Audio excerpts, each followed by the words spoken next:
पाकिस्तान पर भारत की water strike से कोहराम मचा हुआ है। अब पाकिस्तान की संसद से लगातार भारत से बचाने की गुहार लगाई जा रही है।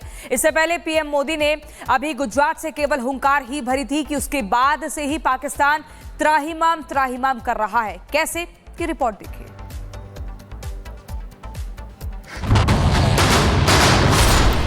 और अभी तो मैंने कुछ ज्यादा किया नहीं है। अभी तो हमने कहा है कि हमने इसको एबेंस में रखा है। वहां पसीना छूट रहा है।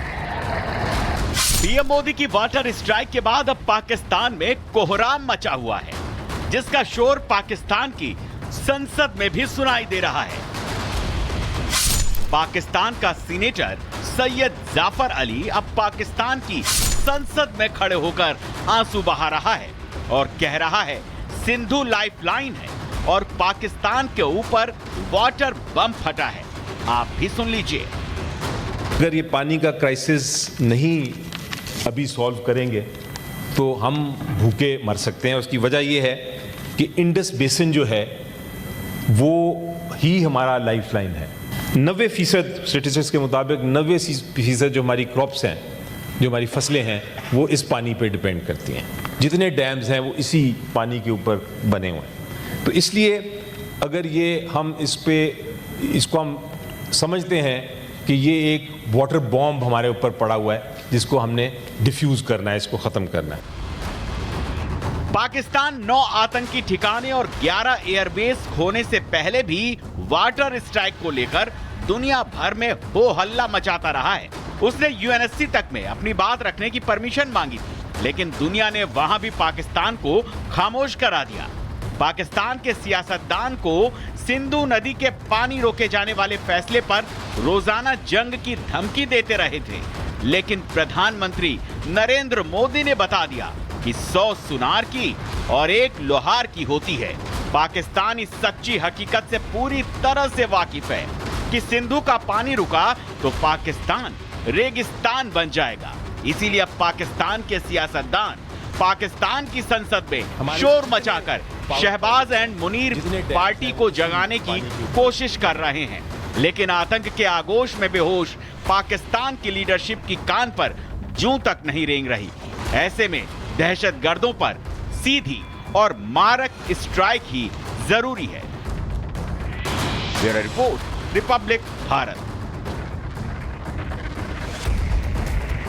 जम्मू कश्मीर के सांबा जिले में सर्च ऑपरेशन चल रहा है। आतंकवाद के खिलाफ यहां पर बड़ी कार्रवाई की जा रही है और सुरक्षा बलों ने भी कमर कस ली है। ऑपरेशन हर बीतते पल के साथ तेज होते जा रहा है। देखिए।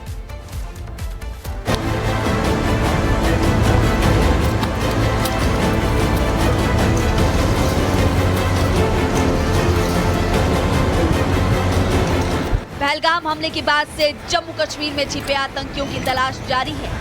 सुरक्षा बल दहशतगर्दों का काल बनकर उनकी तलाश कर रहे हैं, ढूंढ रहे हैं उनके आतंकियों को जो पिछले कई दशकों से घाटी को छलनी कर रहे हैं।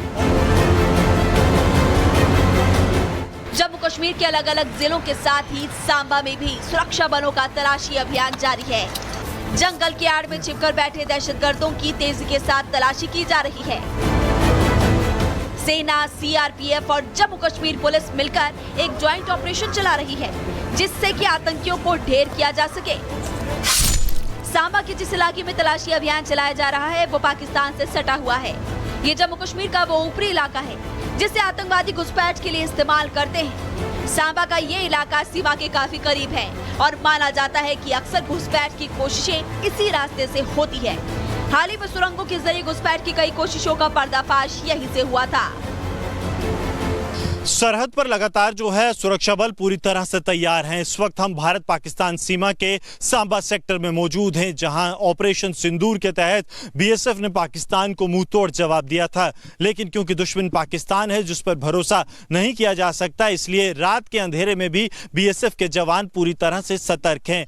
हम इस वक्त एक ऐसे सेक्टर में मौजूद हैं, सांबा सेक्टर, जिसका यह इलाका हमेशा से पाकिस्तानी चुनौतियों से भरा रहा है। पाकिस्तान की तरफ चाहे ड्रोन के जरिए हथियार भेजने की कोशिश हो या सरहद और टनल्स के जरिए घुसपैठ करवाने की, बीएसएफ के जवान हर एक खतरे के लिए पूरी तरह से तैयार हैं। तलाशी अभियान के दौरान बंजर इलाकों की बारीकी से जांच की जा रही है।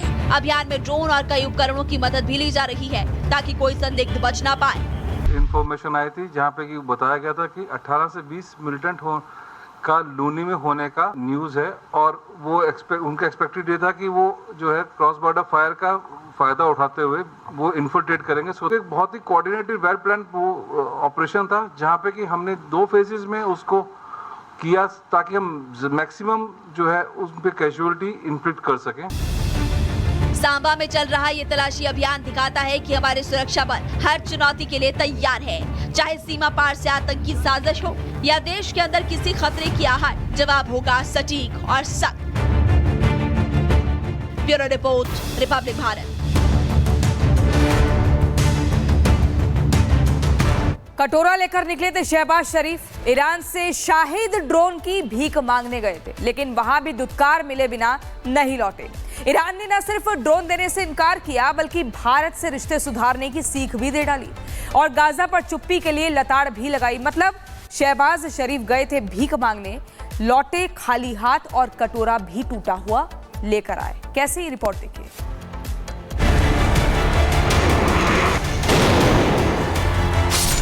शहबाज शरीफ ईरान पहुंचे थे बड़ी उम्मीदों के साथ। इरादा था ईरान से शाहिद ड्रोन की भीख लेने का, वो ड्रोन जिसने यूक्रेन में तबाही मचाई और जिस पर नजर अब भारत के दुश्मन की भी है। लेकिन ईरान ने ड्रोन पर पाकिस्तान भरोसा क्यों कर रहा है, इसकी वजह जान लीजिए।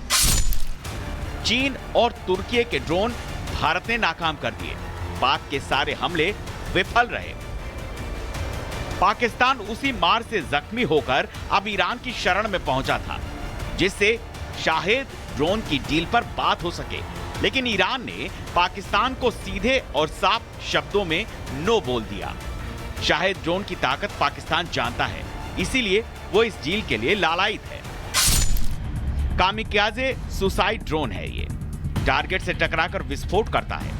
लंबी दूरी के मिशन के लिए डिजाइन है, 2000 किलोमीटर तक मार कर सकता है। काफी सस्ता कामिकाज़े ड्रोन है, इसे पुअर मैन्स क्रूज मिसाइल कहते हैं। स्टील टेक्नोलॉजी से लैस है, राडार पर अदृश्य रहता है, सैटेलाइट ब्लैकआउट होने पर भी काम करता है, स्वार्म ड्रोन अटैक करने की भी क्षमता रखता है। ईरान के सुप्रीम लीडर ने पाकिस्तान को इसके साथ ही फटकार भी लगाई। ईरान ने साफ कर दिया कि पाकिस्तान गाजा को लेकर अपनी आवाज तेज करे, वरना उसके साथ की कोई जरूरत नहीं। अब मुस्लिम कंट्री ही गाजा के पक्ष में खड़े नहीं होंगे तो कौन होगा। इसके साथ पाकिस्तान को भारत के साथ अपने रिश्ते बेहतर करने होंगे। ईरानी नसीहत के बाद शहबाज शरीफ खाली हाथ पाकिस्तान लौट रहे हैं, क्योंकि पहलगाम के बदले के बाद पूरी दुनिया जान गई है कि इस वक्त भारत से पंगा लेना किसी भी देश के लिए मुनासिब नहीं है। Bureau report, Republic Bharat. CRPF जासूसी कांड से जुड़ा हुआ अपडेट आपको बताते हैं। जासूस मोतीराम जाट को 3 लाख रुपए दिए गए थे। 4 से 5 हजार महीने के हिसाब से ये पेमेंट होता था।